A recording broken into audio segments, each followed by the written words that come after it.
He's sick. He is really, genuinely a sick person that somehow has been allowed into our system. So wherever I can contribute to a positive ending to this whole thing, I'm going to try my best to do that. Say the enemy from within, the other side goes crazy, becomes a sound. Oh, how can he say? No, they've done very bad things to this country. They are indeed the enemy from within. We've heard you talk about the former president. You have called him a fraud, a con artist. You've said he's a New Yorker like you, and you have watched this brand of BS. Because it's important. It's not. This is the moment of truth, and I can't sit by and allow this to happen. I think of how absurd it is, and this might be the one case where that could be it for him. It's a state case. Robert De Niro just called Trump a monster on live TV, and he didn't stop there. The legendary actor went full Goodfellas on J.D. Vance for his shameless flip from Trump critic to Trump cheerleader. Remember when Vance called Trump America's Hitler? Yeah, well, J.D. sure doesn't. De Niro dragged that quote out of the archives and delivered one of the most brutal political slams we've seen all year. And Vance's reaction?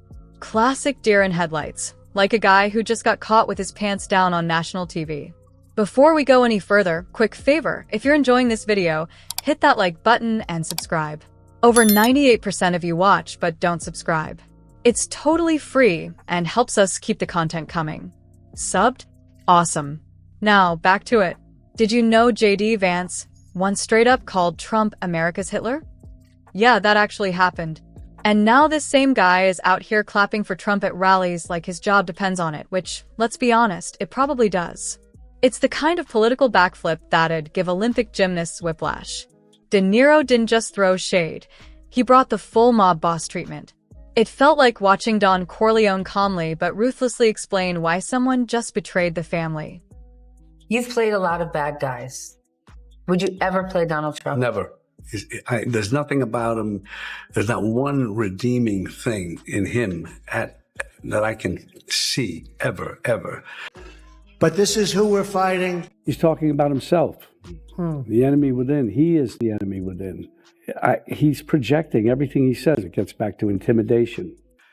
And it's funny, I was just thinking that he actually became president. He could have done good things. Instead, he had to do it all wrong. If you've ever seen De Niro as Jake LaMotta in Raging Bull or Jimmy Conway in Goodfellas, you know the man can be terrifying without even raising his voice. That same cold intensity showed up again. Only this time, it wasn't for a movie. It was real. De Niro zeroed in on J.D. Vance like a heat-seeking missile, not as an actor, but as a citizen alarmed by how fast our democracy is spiraling when politicians flip their values faster than teens swap TikTok bios. And let's talk receipts. Vance didn't just mildly critique Trump. He called him an idiot, cultural heroine, noxious, and reprehensible. That's not light criticism. That's moral outrage. Or at least it was. Now, that outrage has magically disappeared.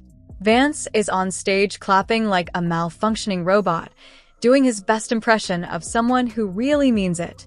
The guy who once blasted Trump is now clinging to him like his political career depends on it, because it probably does. Watching him nod and smile is like watching a guy possessed. A total transformation. Like the real J.D. Vance got swapped out by some step-forward politician with no spine. So wherever I can contribute to a positive ending to this whole thing, I'm going to try my best to do that. Does it give you some sense, not of joy, but of relief at least, that he's potentially facing some consequences? Because as you've said before, this guy's a con artist, and he's gotten away with it for years. What makes De Niro's takedown hit so hard isn't just that he exposed Vance's flip-flopping, it's the warning behind it. This wasn't a Hollywood rant. It was a gut punch to the state of our politics. When elected officials toss out their principles just to chase power, we're not just watching one man's integrity vanish, we're watching democracy take a direct hit. De Niro wasn't just angry. He was ringing the alarm bell. And the internet? Oh, it had a field day. Within minutes, it turned into a full-blown meme war. Goodfellas meets Spineless Fellas was just the beginning. Vance's face got slapped onto every cringy image imaginable.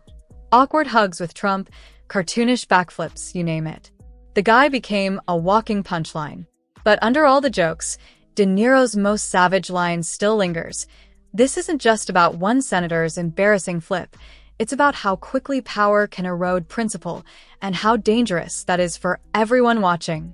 I'm not calling him, I'm tired of calling him names. He just can't be anywhere near the office of the presidency. This is about the danger we face when political ambition steamrolls over personal integrity. When someone who once called out a threat to democracy suddenly hugs it tight, that's not just hypocrisy, it's a warning sign for all of us. So, what exactly did De Niro say that set the internet ablaze? He didn't hold back. He called Trump beyond wrong, flat out labeled him a monster, and warned he wants to do the most horrible things. This wasn't a Hollywood star taking cheap shots. This was a seasoned actor using his voice to sound the alarm on the political direction of the country. And the most embarrassing part? After all of Vance's shameless loyalty, Trump still treats him like an afterthought, a background prop. It's loyalty with zero return, just public humiliation. Say the enemy from within, the other side goes crazy, becomes a sound. Oh, how can he say? No, they've done very bad things to this country. They are indeed the enemy from within. And He's so, as we all know, so narcissistic and self-centered. I don't think they really understand. And historically, from what I see, even in Nazi Germany, they had it with Hitler. Trump doesn't even pretend to respect the people who've ditched their values to worship him. It's the ultimate humiliation, selling your soul, and not even getting a thank you card. J.D. Vance went from calling Trump America's Hitler to standing behind him like a malfunctioning NPC, and Trump still struggles to remember his name. What De Niro exposed isn't just one politician doing cartwheels for clout. It's the entire Trump loyalty sideshow in full swing.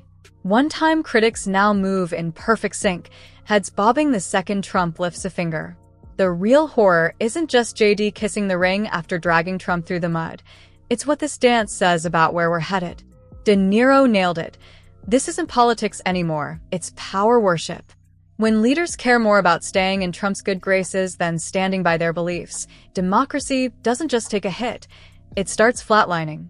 The Republican Party's evolution into Trump's hype squad is how democracies start slipping into something a lot uglier.